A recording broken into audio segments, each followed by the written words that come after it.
Hello. Welcome back to another episode of The Fuzzy Pod. I am your co-host, Megan. I'm your co-host, Maddie. And here on the Fuzzy Pod, we love to talk about all the things that give us those warm, fuzzy feelings, which includes a lot of nostalgia from the late 90s and the early 2000s. Which is like not because we were like alive during then, like we were, you know. Yeah, we were just born. I was born yesterday. in 2007. Yeah, me too, 2005. So, you know, we're still like so young. Like so young. So this is more just knowing our ancestors and their history. Yeah. This is a history podcast. For real, though, in some ways it is, but it's like we were there to live it.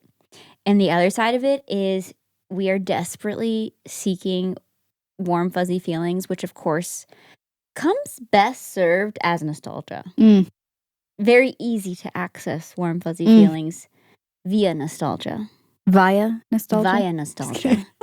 A big kind of nostalgic thing that I've been thinking about this week is the fact that Valentine's Day is around the corner. And can we just appreciate one element of elementary school Valentine's Day? That everyone got candy and a card.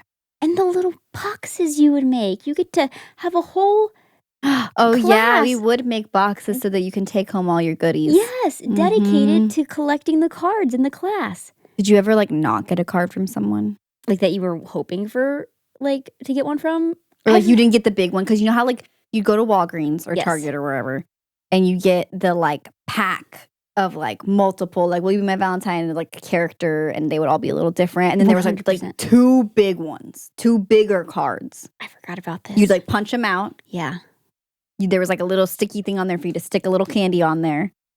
And like there was always like a bigger one. Reserved for the bestie and the crush. Yes, exactly. Oof. You know so what? I was like, who am I going to give the bigger card to?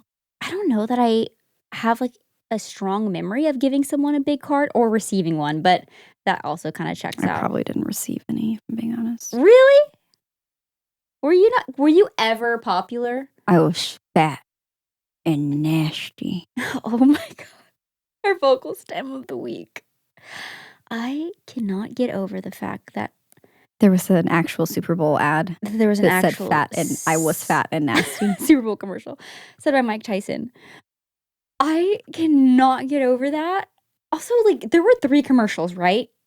AI, GLP-1s, and what? Beer? And no, it was really 2. It was AI and GLP-1s. Like, those were the majority of the ads. Like, every other. Yeah. Anyways, so that's the state that we're in right now. These are the things that I did think the have enough Pepsi money one to was funny. advertise. Yes, stealing the polar bears away. Yeah. And I kind of love it.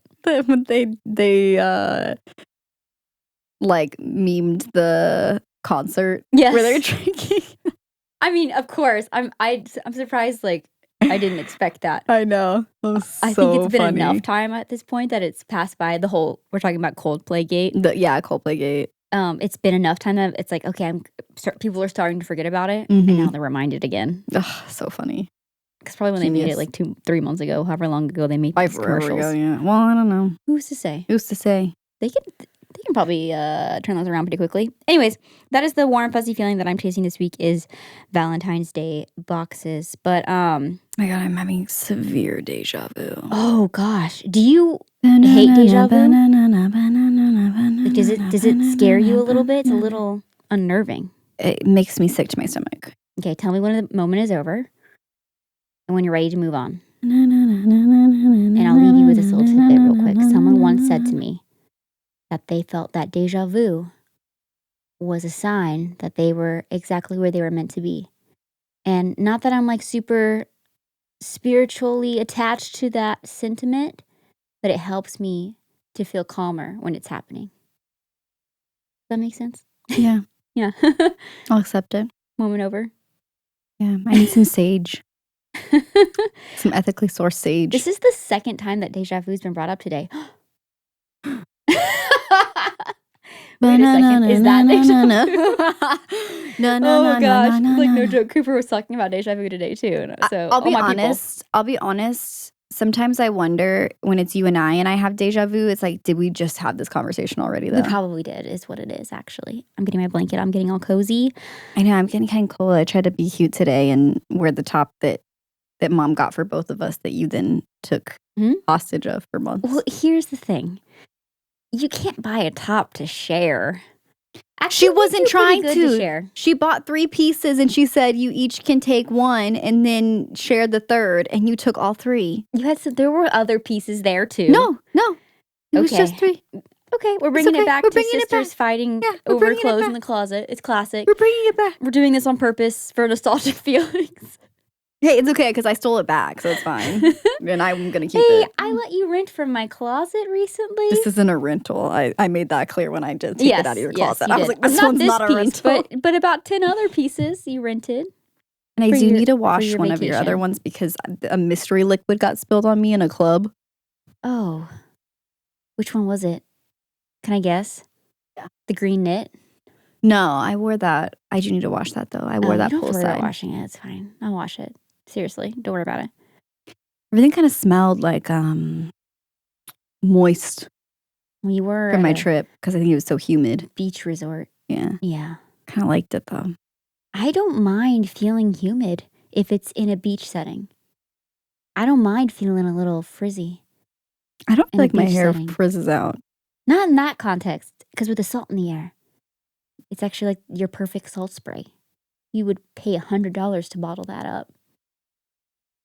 Bottle it up. Okay, so we talked about the Super Bowl. And Super Bowl is a micro reason why our episode is titled what it is today. So for some reason, we'll frame it this way. At the end of Bad Bunny's amazing performance, by the way. Bad Bunny. Super fun. Loved all the, details that were included in it. God, it was the best halftime show there's ever been. Just so well thought out. I mean, down to like having a live, real wedding. Incredible. So good. At the end of his performance, there was a message on the screens that said, the only thing more powerful than hate is love. For some reason, that upset some people. And if that message is upsetting people, then boy, oh boy, we got to get back to some basics. We got to get back to some basics of empathy and kindness, because for some reason, that is now considered radical. Yeah. Which, how backwards? How feels upside down? Feels like I'm in the upside down. It really does. It really does. Yeah. Where everything has become so warped and so twisted to the things that we grew up with, the lessons we were taught, the morals that were instilled into us. And that all seem very, very basic at its core, but it seems like we need a little bit of a reminder, A. And B, we're going to be talking about the movies and TV shows that, quote unquote, radicalized us. So we have a list that we have compiled together. We've rewatched either clips of some of these movies and TV shows recently, or Maddie even went as far to fully watch one of the movies on our list today.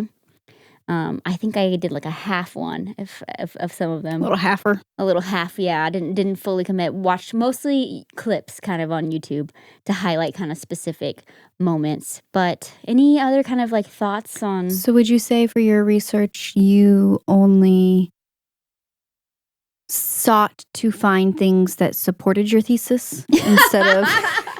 Here's the thing. Instead of actually conducting a full scientific study? I just want to make sure we are quoting our sources. Quoting our sources correctly. I feel pretty confident using the clips because a lot of these films and TV shows are ingrained into me so deeply that I on feel a the need spiritual to level fully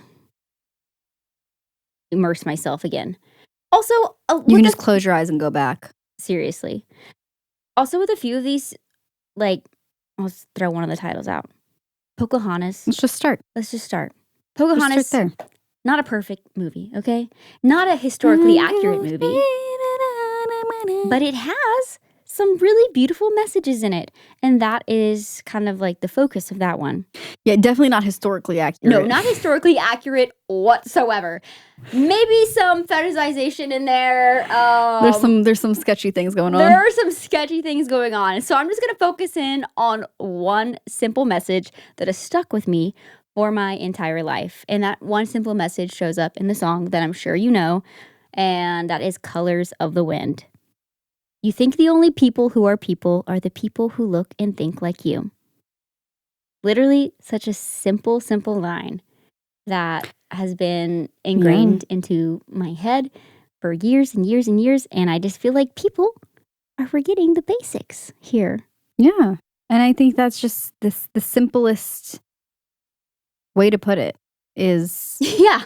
It's just, it's simple. It's easy to digest. You would think that are people that look and think like you. Sing it, girl. But I know every rock and tree and creature. But if you walk in the footsteps of a stranger, you'll learn things you never knew. I didn't know the lyrics clearly. Of course, that movie also highlights our relationship to the earth and how we treat it. Yeah. How high does the sycamore grow? If you cut it down, then you'll never know. Just a good reminder throughout that song. There's a few tidbits to take care of the earth that you live on, because at the end of the day, to plant this crazy blue marble that we live on. Yeah, you can't. What? There's literally like a lyric in the song. It's like you can't like claim the earth is just a dead thing. You think you can claim? Yeah, but you think the earth is a dead thing that you can claim. Yeah, and it's alive and it's living, and it's breathing. Killing it. Gay. He likes classical music. And we're killing it. You're killing it. You're killing it. No, actually, that was kind of terrifying. So those were like two basic messages. I think it's already too late, if I'm being honest, but we should be doing it. Sorry, I don't want to get too dark. Sorry. It's late. It's so stressful. No, it's late. It's fine. Because it's already done. It's already done. We'll be dead before it matters. Because we can take our little canvas tote bags everywhere, right? Mm-hmm. We can use our reusable straws. We can try our best. We can recycle, reduce, reuse, recycle, thrift more. But at the end of the day, there's just so many things that are so damaging tenfold, done by like massive corporations, that it's like, how doesn't matter what the individual. I mean, it matters, but like, it's so hard to feel like you're making a dent. That's how I feel inside. That's how I feel. But the idea is that we all do our part. We do our part. That's the idea. That's why we are planting a tree. No. Wait, actually, we are planting a tree for every donation that we receive. That actually would be kind of slay of us. We should do that. Plant trees. Still say slay. The way you said it kind of felt unnatural, to be honest. It did. It's because we're recording. That would be really late. slay of us. It'd be so slay of us. To slay the trees. Slay our enemies. Oh, gosh. Okay. Anyways, that's all I have to say about Pocahontas, because, again, it's not historically correct. There's a lot of, it's not a perfect movie, but there were some little tidbits and takeaways. And here's the thing, by the way, every movie we're talking about is not perfect. But I think the point of this is that these are the concepts that kind of resonated with us and that shaped how we saw certain things in the world. Yeah. And that's powerful. That is powerful. What's next on our list? I think let's jump into A Bug's Life. That's a good one. That movie, that's the one I rewatched. And the concept, if you haven't seen it in a while, is the grasshoppers basically rule over the ants. And they force the ants to stock up food for them. Work for free. To prepare their food before, I think it's before the winter or something. Yeah. It's when the last leaf falls. Yeah. Or drops or something. And basically the movie, has Flick, who's like, I'm gonna prove that I can take care of things and I'm this, great hero. I'm gonna go find people to help us. And he does. But ultimately what ends up helping them in the end is that they all work together. Yeah. To defeat or stand up to, I should say, the grasshoppers. And there's a very powerful quote. That's a good reminder. Actually, the speech is part of Hopper's speech to get the other grasshoppers to just the main baddie pay attention. He says, "You let one ant stand up to us, and they all might stand up. Those puny little ants outnumber us 100 to 1. And if they ever figure that out, there goes our way of life. It's not about food. It's about keeping those ants in line." I kind of wish you said it like him. Oh, sorry. You let one of those ants stand up to us. You know what I mean? Yeah, kind of really get into it. You wanted me to put yeah. Get really into the mindset food. of Hopper. Yeah. No, that delivery also. Who is that? Is that Kevin Spacey? Ooh. Adds up. Ooh, adds up. But no, that sentiment is so powerful. It's a good reminder because constantly it feels like we are trying to be divided from our neighbor, and at the core we're more powerful together. Grasshoppers equal big bad evil billionaires. Okay, you following? You following? Okay. Okay. And we the no people. No one should be billionaires. Okay, we need to. Unless it's me. Unless I become a billionaire, then that's okay. I'm a good person. I'm a good person. I'll do good. Come to you'll actually when billionaires would build public parks and transport and just a write off. Just a write off. Just a write off. They don't care. But at least it's a write off that is helpful to a community. Yeah, but it's just a write off. They don't care. So what would be different if you were a billionaire? What would make you a good billionaire? I just want to be a millionaire. I don't need to be a billionaire. See, here's the thing. If I was a billionaire, I would give away my money so I wouldn't be a billionaire.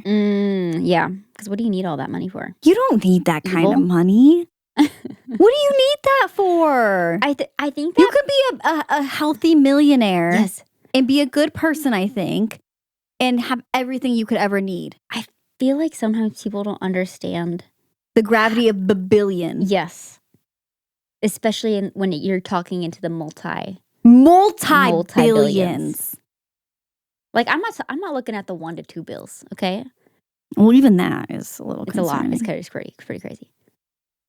Upwards 50 plus? That's not normal. You can't even wrap your mind around it. That's not healthy. No. You can't be normal like that. No. You can't. No, and obviously not. So, when I was trying to see who was Hopper. You can't. Yeah, Kevin Spacey is It was Hopper. Kevin Spacey. Julia Louis-Dreyfus. Yeah. Plays the freaking queen. The freaking the queen? Queen in training. Queen of Train. Oh, Princess Ada. Yeah. Yes. Sorry, that's what I meant. Oh, yes. Dot. Love Dot. So cute. She's trying to learn how to fly, right? Mm-hmm. It's adorable. She's like, I can fly. But all the bugs come together to help each other. Yeah. And despite their differences. The circus. Yes. The whole circus crew comes together. Crew. Mm-hmm. That's so sweet. The Ladybug was killing me. Like that character? Is it so funny? Yeah, there's this scene when he first meets the bugs, and he's they're at this bar or restaurant or something. It looks like a bar, and these flies are trying to hit on the ladybug, and then he starts talking to him, and he's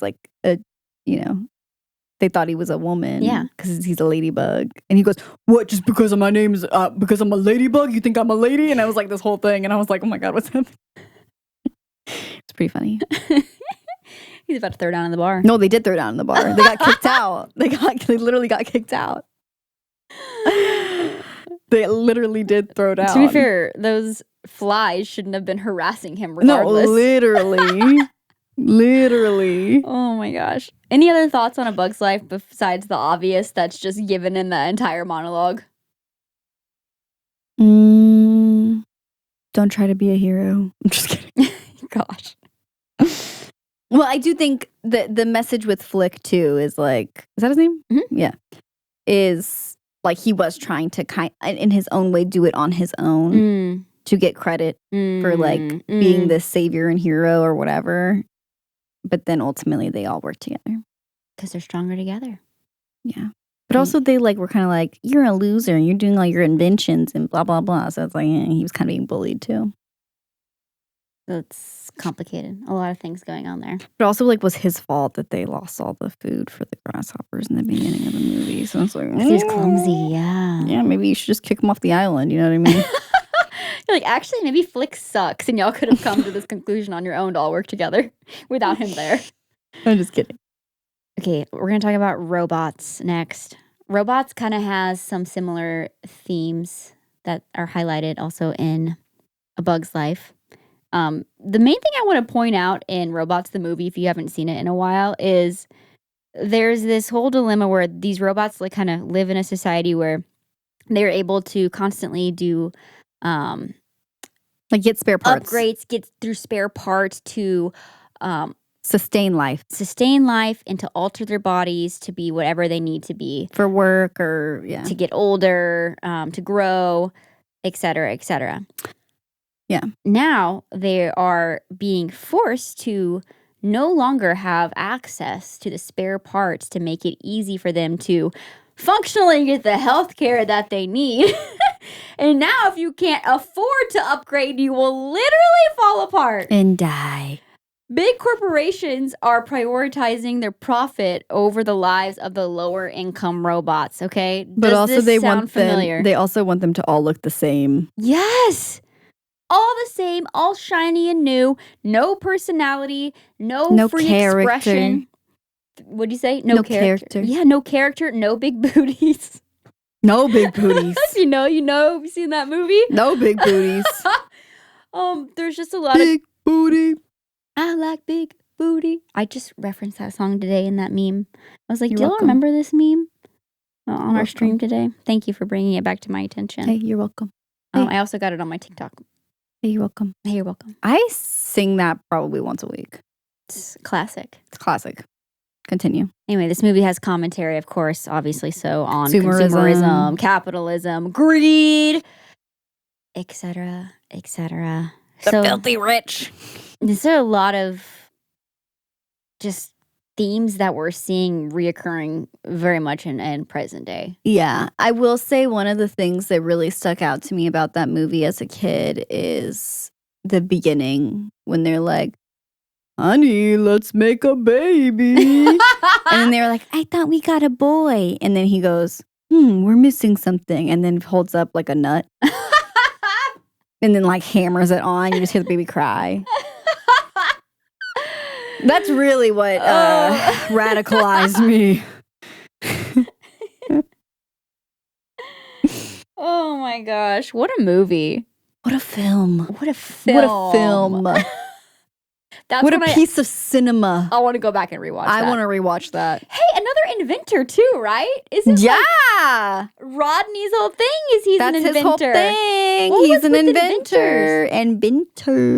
It was huge to be an inventor in kids' back movies. in the day, yeah. Honey, I Shrunk the Kids. Inventor. The OG inventor. I went down a rabbit hole because I was like, he has how many different kids? Flubber. Inventor. Inspector Gadget's not an inventor. Why did I think Nutty that? Professor?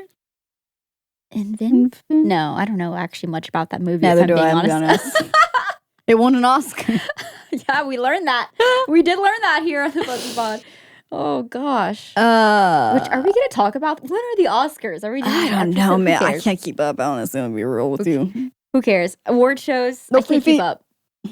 I can't keep up. I can't keep up either.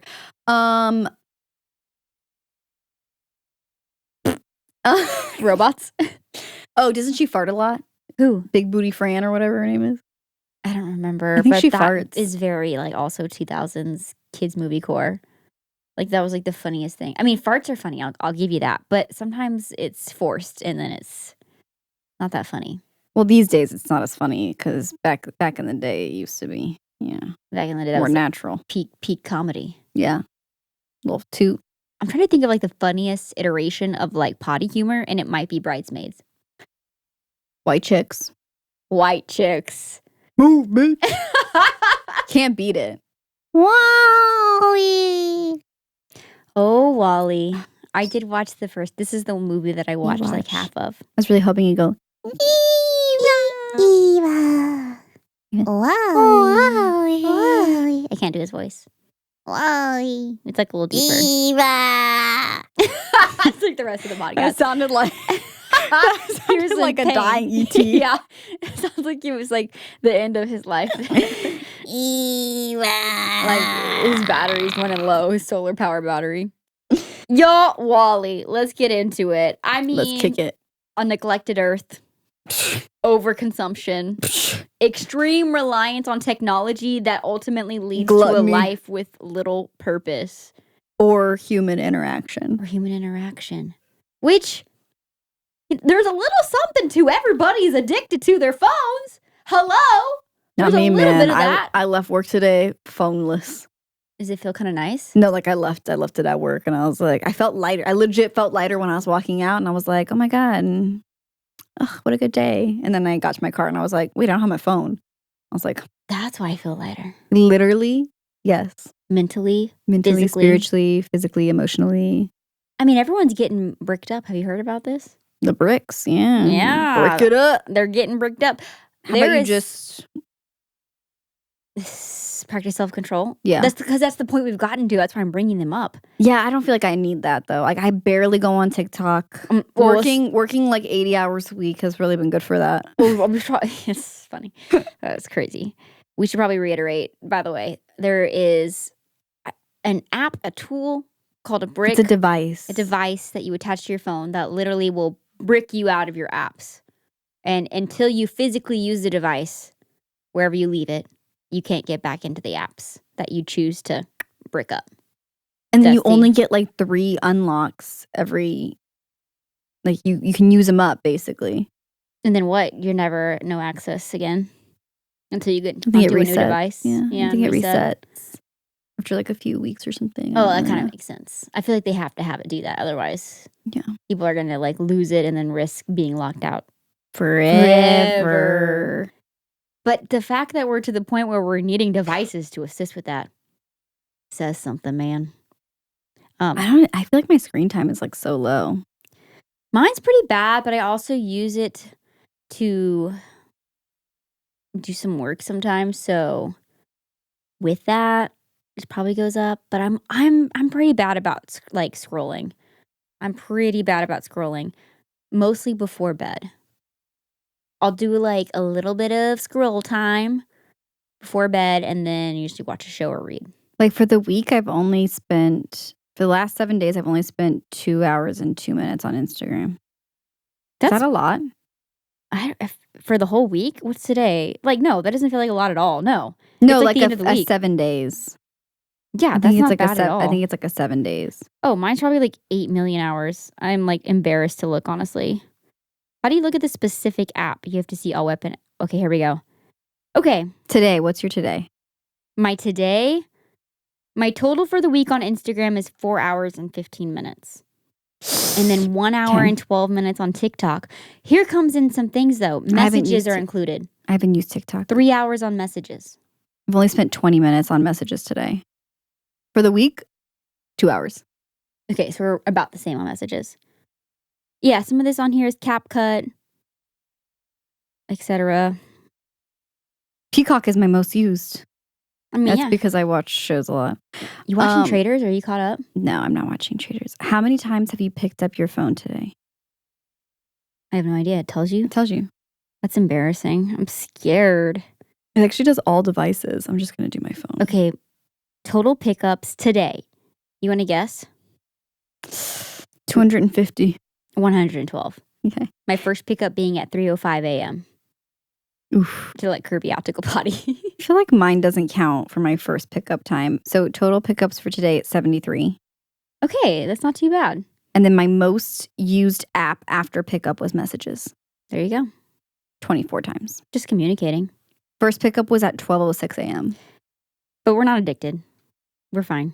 And then I didn't pick it back up until 6 a.m. because I must have been awake still technically.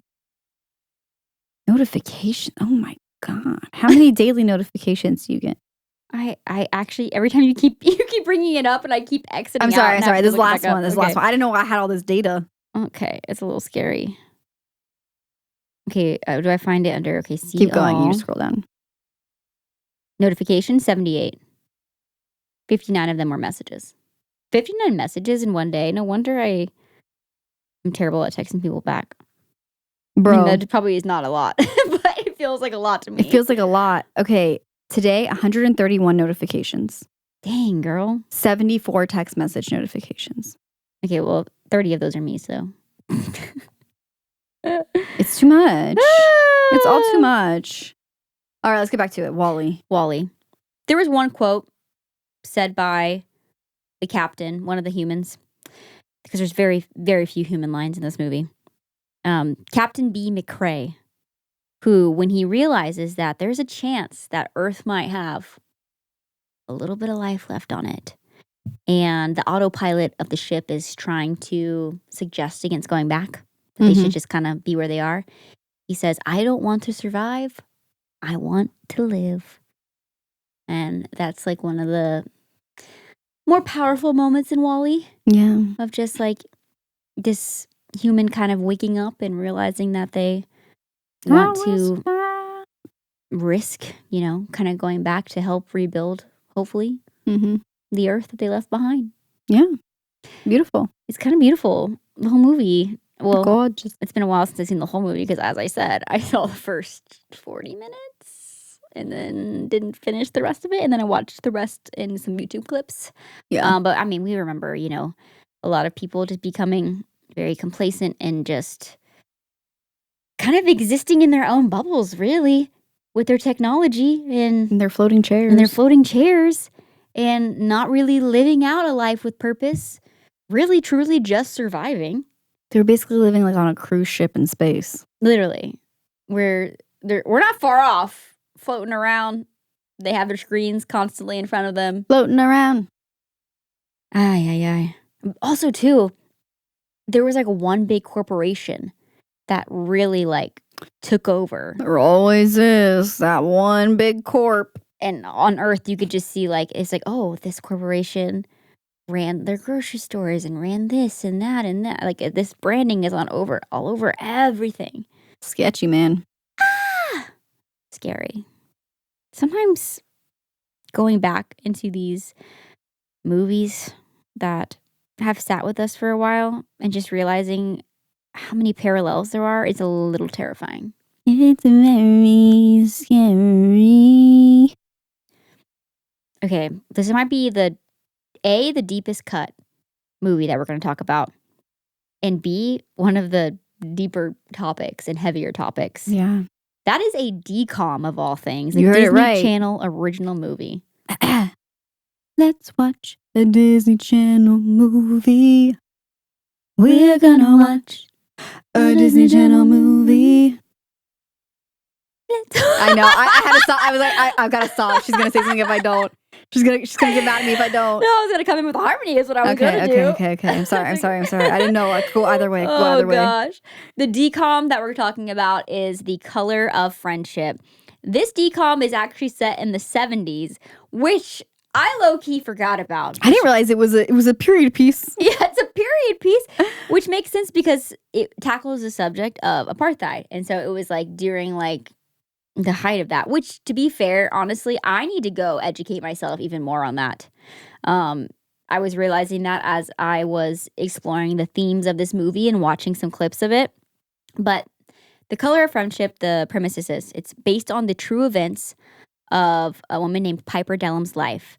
So The Color of Friendship follows a Black American girl named Piper Dellums and a white South African girl named Mari Bach, whose worlds collide when Mari leaves home to live with Piper and her family for 4 months as part of a student exchange program.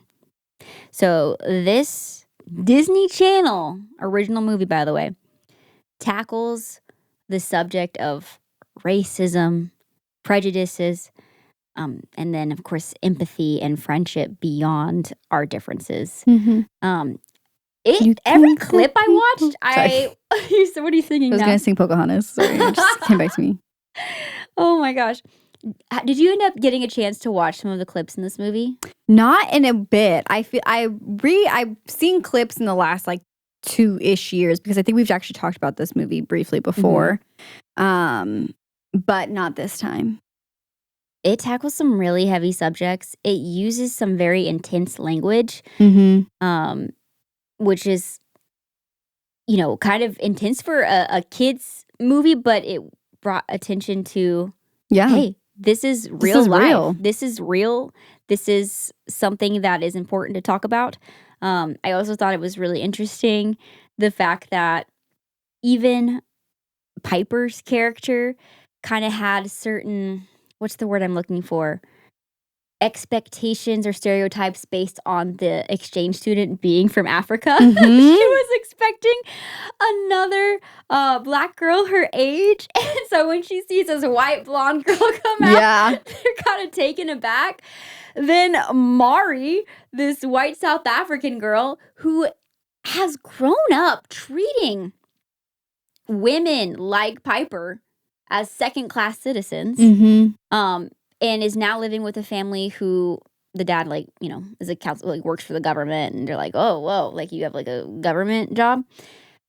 Plus, there's so much going on in this too, because not only is it discussing kind of what was going on at the time in South Africa, but also what was still going on in America in the 70s. In the States here, Even though there was so much more progress, there was still so much just rampant racism, and there still is to this day.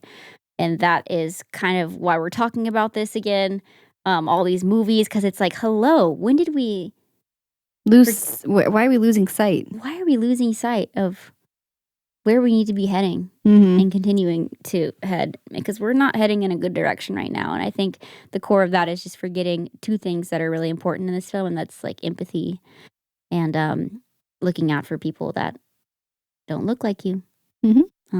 And finding friendship with people that don't look like you and act like you, people in different circles, and getting out of our bubble and out of our comfort zone. Out of our Wally bubbles. Anyways, that movie's really heavy for a kid's movie. It's definitely got some quirks too, but I think the heart of it is really good, and I don't think Disney's quite tackled a subject like that in I can't imagine they have freaking years, especially for a TV movie.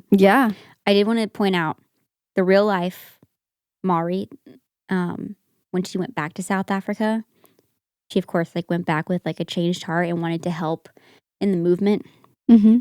And people don't know what happened to her, so it is assumed that she was killed in the fight for justice. Yeah. What the? Isn't that wild? What do you mean? I mean, there's no ending for her. No one knows what happens afterwards, so it's assumed that she was killed. Oh my gosh, that's terrible. And they kind of referenced, that she went on to kind of help, because at the end of the movie, they show her that she had pinned a flag in her jacket that she was showing her friend, to kind of, that was a sign of the resistance and the revolution. Jeez. Yeah. Wild. That's that so she was presumed to be murdered for trying to do the right thing. Yeah. Which, that's Dang. really heavy. Two movies that I also want to just touch on without really getting to the weeds of them.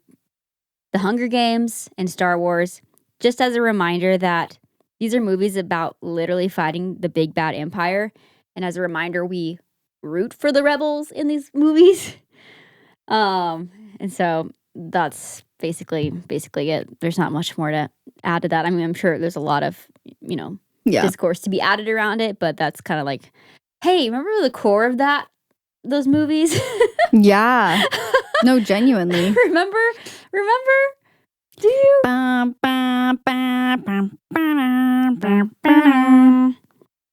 Oh boy, we got some TV shows to talk about. Wait, sing it louder. I can't hear you. I'm just kidding. I remember how it goes. Broccoli, celery, gotta be VeggieTales. Bum. Cauliflower, Sweet and sour. Half an hour. VeggieTales. There's never been a show like VeggieTales. There's never ever been a show like VeggieTales. It's time for VeggieTales.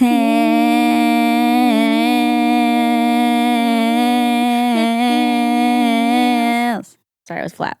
You were. And you were. I'm just kidding. And you were. So thanks for acknowledging And that. you ruined it. No, I'm just kidding. Thanks for owning up to your mistakes. Run it back. VeggieTales. This was a TV show that we devoured up as kids. It's time for Silly Songs with Larry. The part of the show where Larry comes out and sings a silly song. Now, if you did not grow up evangelical, maybe you're not familiar with VeggieTales, but deep on the Reddit threads, a lot of people watched this show as a kid, not realizing that it was made by like Christian creators. So they didn't even realize that. I was like, literally, they all have They like, do Bible verses. Yeah. I was like, what do you mean? I think that this is an important one to bring up because I think the thing that's made me feel very sad is to specifically see that community kind of walking back on empathy and kindness towards our neighbor. And VeggieTales touches on this in a very, very simple song called I Can Be Your Friend. A song about extending empathy and kindness to people that are different than us. What are some of those lyrics? Well, God makes lots of people in all colors, shapes, and sizes. He loves them very much, and what we need to realize is that calling people names because they're different is wrong. Instead, we need to look on them in love and sing this song. I can be your friend. There's not really much more to add to that. I still be watching VeggieTales, honestly. I stay watching VeggieTales. The cheeseburger song may not add a whole lot to this conversation, but it added a lot. But it added a lot. If you know about that one. I mean, it's about being probably gluttonous or something. It's about being in love with a cheeseburger. It's about lust. It's about lust. That's what it's about. It's about cheeseburger. You love me, cheeseburger. He'll wait for you. He'll wait for you. Oh, he will wait for you. Rack Shack and Benny. Okay, this one was an episode that had a very famous song that you might remember, Maddie. The bunny. Oh, I love the bunny. I don't love my mom or my dad, just the bunny. Besides having that banger of a song, this episode actually touches a lot on consumerism and corporate greed and harmful labor practices, including a song around the harmful labor practices that the people that work at the chocolate bunny factory face, like not getting any vacation days or working so many hours, all for the love of the bunny. We don't even have dental. We don't even have dental. Listen, it's even in Shrek. It's even in Shrek too. Okay? We don't even have dental. They don't even have dental. They don't even have dental. Madam Blueberry. Oh, I'm so blue. I'm so blue, I don't know what to do. Do you know why Madam Blueberry is so blue? She's so blue. Sorry. No, you're good. I had to go. Madam Blueberry is so blue. And she's singing this song. This song about her blueness to her butlers, mind you. She lives in a very nice treehouse. A very nice treehouse for a blueberry. For a blueberry. For a humble blueberry. For a humble blueberry who's so blue, singing to her butlers. Are they her I thought they were salesmen. I'm 99% sure they are her butlers. I thought that they come to her door and they're trying to sell her stuff. Madam? I might be mixing up my stories with the blueberry. She might be in something else that... VeggieTales. Because then they sing her that song, they like rap about the things she needs to buy. Let's see. Her butlers would show up each morning at 9. They're her butlers. I was saying there is one though with Madam Blueberry where they're trying to sell her something. Oh, probably, yeah. That specific song though, I'm So Blue, is literally about like the greed and envy she needs more she has of her neighbors, and she's already wealthy. by the way. Did I mention butlers? Did I mention she lives in a nice treehouse? Did I mention it's a mansion in a tree? It's actually a mansion in a treehouse. It's very palatial. Oh, I love it though. She's kind of a queen. She's kind of an icon for that. Oh, like she's kind of surreal. She's so blue because she can't get another trinket. I'm so blue, I don't know what to do. All right, we have one last TV show, and then we're going to leave you with that radicalized us, if you will. And that is the... Bob Ross. That is the... Maybe. Happy Little Mistakes. Happy Little Mistakes. That is the ever classic and the epitome of being a good neighbor, Mr. Rogers. Will you be mine? An entire show built around being a good neighbor. In cardigans. Being empathetic. And house shoes. And in some ways, in his time, considered very radical for some of the things that he did. Mm-hmm. Which Absolutely. we look back on now as a reminder of, oh, wow, like he was on the right side of history. And so we just want to make sure we are doing the same at the core of just being empathetic and a good neighbor, and in the meantime chasing those warm fuzzy feelings to make sure that we can show up as a good neighbor. Maybe we should start doing puppets like Mr. Rogers. We're capable. Love me some puppets. Low key. We should start wearing more cardigans. We should wear more cardigans and do more puppets. I'm in. Just saying. There's something to this. Yeah. That theme song was so good too. Yeah. Like the piano. Oh, do you have like a childhood theme song for a TV show that really sticks out to you? Clearly VeggieTales has just sung the whole thing. That's true. Nothing that's like That's a Raven. That's a raven. It's the future I can see. It's so mysterious to me. I like the way it ends. Yep, that's me. Yeah. So that lives right in your classic. head. Yep, that's me. So classic, like kid show. It's so fun. I think I have to make a confession. I think that I hated, and I don't know if hate might be the strong word now at this point, the theme song for the Lizzie McGuire show. If you believe you got a picture perfect plan. It's kind of a bop, no? Is it a bop? Maybe I not. don't know why I didn't like it. I never liked it. And I gotta speak my truth. Yeah. You know what I My hate? truth. What? Freaking Full House. That show you says makes you nauseous? Yeah, and the theme song doesn't help. Whatever happened to It's He's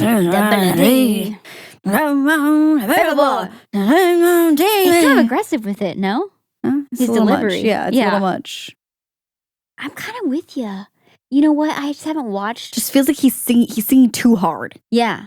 A little too That's what- at you. Yeah, that's what it is. A little It's aggressive. It's a little much for Yeah. my ears. Yeah. When it, like, because you could be dead asleep. Man, and that would come on TV. And it's so much louder than the rest of the show. Like, I literally be dead ass asleep and it goes, whatever happened to I don't even know the lyrics. Sit straight up. And I'm like, That show is so beloved. that's like literally my sleep paralysis demon right there. That entire show. Or just the theme song. No, or just kind of like both. theme song. Like the theme song waking me up. The theme song. Okay. Like I wake up and I'm like, Wake up in a cold sweat. yeah, that was terrible. Oh my gosh. Well, kind of talking about the Lizzie McGuire theme song again. I'm excited because we're going to be gearing up to do a little Hillary Duff deep dive. Which, holy cow, we got to start researching for that. I made up. And you best believe we're going to be watching the America's Next Top Model documentary. Oh gosh, yes. Comes out soon. We got to prepare ourselves like mentally for that. Mentally, spiritually, emotionally. All the above.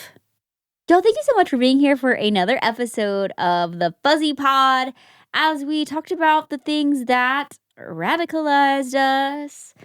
We hope that you enjoyed today's episode. If you have any TV shows or movies that you feel radicalized you in certain elements of it, let us know. If you also enjoyed today's episode and you want some more content, head on over to our Patreon where we release a bonus episode the first Monday of every month. Yeah, we do. And don't forget to follow us on Instagram at The Fuzzy Pod.